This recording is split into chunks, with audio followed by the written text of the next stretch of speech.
Italians and football go hand in hand with each other in the United States, whether you're talking about Vince Lombardi or Tommy DeVito. Over the past few years, I have covered multiple international football leagues and plan to continue that series going forward now that college football season has come to an end. I always love covering these different leagues, and today is no different, as we will be talking about the Italian Football League, which kicks off on February 15th on Dazn. This is the story of the IFL. But before we get into this, if you enjoy football content like this, make sure to leave a like and subscribe. Also, let me know which team you will be rooting for in the IFL in the comment section below. Football being played in the country of Italy dates all the way back to November 27, 1913, when teams from the USS Connecticut took on a team from the USS Kansas during an exercise cruise in the Mediterranean Sea. The game took place in Ligueren, and the US Connecticut won 17-6.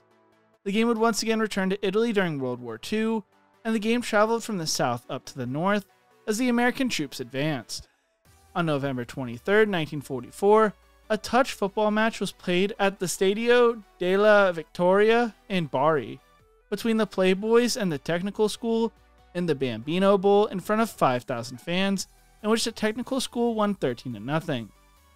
A second game would be played a little over a month later on New Year's Day in Florence, called the Spaghetti Bowl between the Bridge Busters, which represented the 12th Air Force, coached by George Sparky Miller, who was a former lineman and assistant coach at Indiana, while the 5th Army, which was known as the Mudders, coached by Lou Bush, who was a former star from UMass in football and basketball.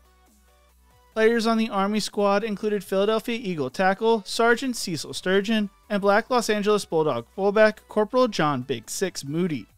Sturgeon was the only player who had actually played in the NFL, while the Air Force had tackle Bernard Buckowitz, who was a former member of the Green Bay Packers but never played an official game, and they were quarterbacked by former Maryland quarterback George Barnes. The game would be held in secret due to fear of bombings by the Germans, but was still played in front of 25,000 fans that included military personnel and some civilians who snuck in to watch the game. The Army squad would roll to a 20-0 win.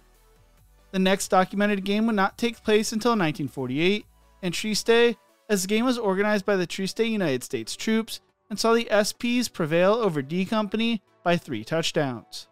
High school American football teams would begin mainly on U.S. military bases post-World War II, would not lead to any major games until the 1970s in Italy when the Italian Football League was created in 1978. The first American football championship organized in Italy, which was never recognized by the Federation, took place in 1977 and was won by the Torri Torino.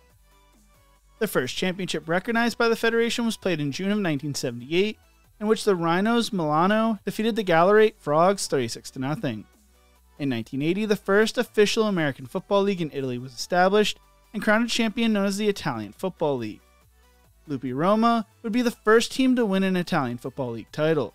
The Italian League, Series A, in the late 1970s and early 1980s, was one of the first leagues in Europe to sign professional imported players and coaches from the USA. Foreign players would usually get a small salary during the season, free housing, a new phone, and the use of a car. In the 2000s, each club could have 2 Americans or Canadians and 5 Mexican players, with the rest of the roster consisting of homegrown talent. Like other previous European leagues we have talked about in the past, there was a lot of popularity around the game of American football as through the 1980s and into the 1990s. The Series A League Final Championship averaged about 20,000 fans. Within 10 years, there were more than 100 semi-pro and club teams in Italy. The game developed a lot of respect, bringing in players like Tyron Rush, who played in the 1992 Super Bowl, as well as providing opportunities for local cops and factory workers, among others, who didn't pick up the game until they were adults. According to American coaches, the caliber of play was on par with a good U.S. Division II college team. Media baron and former Prime Minister Silvio Berlusconi began showing National Football League games on television networks, and suddenly Joe Montana and the San Francisco 49ers had a lot of fans in Italy. The interest generated by the NFL games helped draw crowds of up to 20,000 to see the best local teams. The game was still doing well even with NFL Europe and other bigger European leagues around.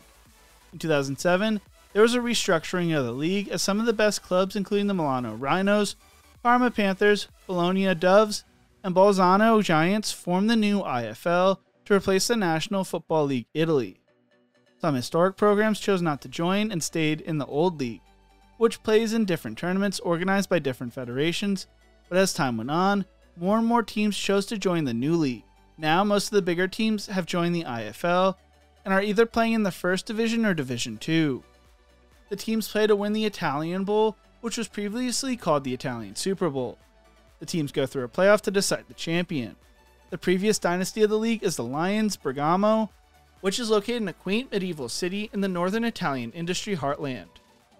They have won 12 Italian Bowls and won 11 straight from 1998 to 2008. Although they dominated throughout the 2000s, according to the Chicago Tribune, Bergamo's home games rarely drew more than 2,000 spectators. Panthers Parma have been the cream of the crop over the past few seasons, winning 3 of the last 4 Italian Bowls and 7 in total in franchise history. Like most international sports leagues, there is a promotion and relegation for the Italian Football League, with there being 2 separate divisions. In 2023, the Italian Bowl was played in Toledo, Ohio, in the Glass Bowl, which is where Toledo plays, with IFL representative Nick Ides explaining, "It's fitting that the Italian Bowl is making its U.S. debut in Ohio, the birthplace of gridiron football." Toledo Mayor Wade Kapsukiewicz traveled to Italy this spring to drum up support for the game, and major sponsors have flocked to the initiative. If you're an Italian American, this is a can't-miss game, they said.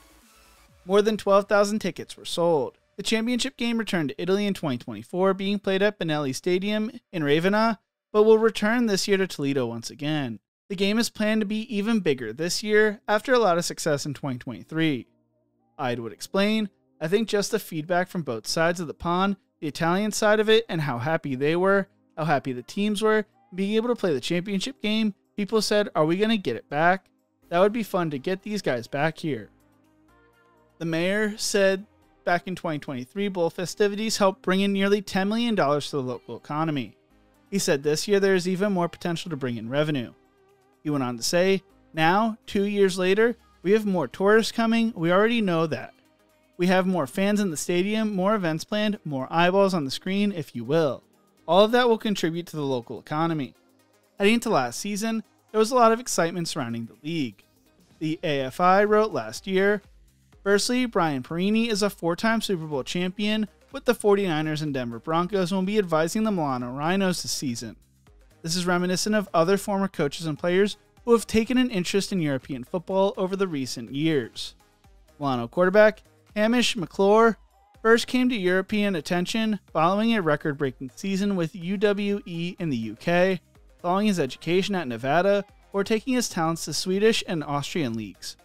Former Buccaneers quarterback Ryan Griffin also signed with Scorpio Varese, along with his brother at wide receiver. AFI went on to finish off their article saying, "Overall is portrayed by the signings and the amount of ELF, NFL, and NCAA talent within the Italian League, I do believe it could be one of the most tightly contested and exciting seasons in league history. Feels like this year could be even more special, as the league is getting more attention than previous, so I was inspired to make this video due to the Sickos committee constantly mentioning the league the past few weeks." Heading into the season, which kicks off on February 15th, the Parma Panthers enter the season as the top team in the power rankings, while the Bologna Warriors enter as the worst team in the league. I enjoy covering these leagues so much on this channel, providing different options of football for fans who don't care for the NFL anymore, or just want more football to watch during the season. I have multiple different leagues I plan to cover over the next few weeks. Can't wait to share their stories. What about you? Are you going to be watching or paying attention to the Italian Football League? If so, who will you be rooting for? Let me know in the comment section below. If you enjoyed this video, make sure to check out one of my other videos YouTube thinks you will love right here. Thank you so much for watching, and as always, remember to embrace the grind.